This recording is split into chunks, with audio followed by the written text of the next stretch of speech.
Quay cái gì nung mà bàn với kia cá linh nung mà bàn với kia quay càng là unit 30 ki apa ki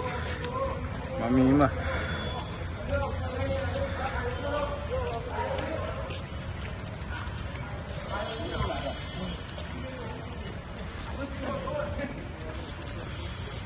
Chẳng kilo ani tho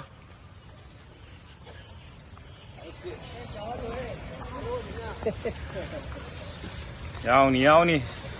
quay lại này sẽ rất lâu